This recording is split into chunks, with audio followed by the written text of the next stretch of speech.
Hey guys, Danny Johnson here, and today we're changing the battery on this Infiniti G35. It should be pretty similar for the 350Z and some of the other Nissans. So we're going to open up the hood here, and there is a lot of plastic around here. Usually there's a little door for the battery, and so we've already removed that piece, just pulling off some of the push pins.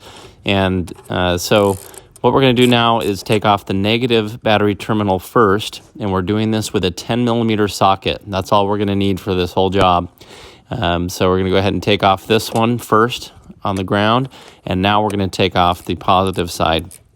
So we'll go ahead and loosen up and remove the positive terminal as well. And next we have our tie-down system. So it's really just a bar that goes across the top with two J hooks. So you can see down in here, the little hook makes kind of a J shape. And so we're just going to loosen up this one that's closest to the front of the car. Again, using a 10mm socket is all we need for that. And once it's loose, you don't have to take the nut off entirely, just enough that you can unlatch it from down at the bottom where it hooks up. The back has a 10mm nut that we will take off, and it has a little J hook that's sitting down in there too that you'll see in just a minute. But we just take our whole bracket out like this and move it out of our way. Next, we're going to take off this panel. There's just some push pins here, and it stays held together with the weather stripping, and remove the battery. Now, I moved this out of the way entirely. It just flips over like this, still attached by the weather stripping, and take the battery out and put the new one in. So with the new battery in, now we're going to go ahead and take our little J hook down here, and we're just going to hitch it back in to the little hole down at the very front.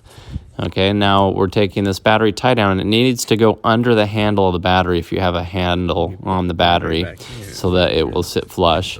And now here's our little J hook in the back. As you can see, that's all it is. It's just a little hook with threads on it. So we're just going to stand it up and attach our bracket back to the top of it. So this is what it looks like reattached.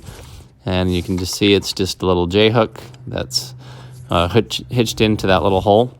So just make sure that that's in properly. We're going to go ahead and put our little 10mm nut back on the top of it and tighten it down. And this can be a little tricky. You might have to make sure one side doesn't come undone when you're working on it. Very important, we want to put on the positive side first and tighten it back down, and then the ground. So make sure you do it in that order. Make sure everything else is tight, and we're going to go ahead and reinstall our panel here. And so the other line that you see going through there on top of the battery is the washer fluid line for the windshield wipers. So just make sure that doesn't get caught up anywhere. And we're just going to put all this back together. And once that's good and tight, just put your pins back in here and reassemble the other cover part if you had it on the front.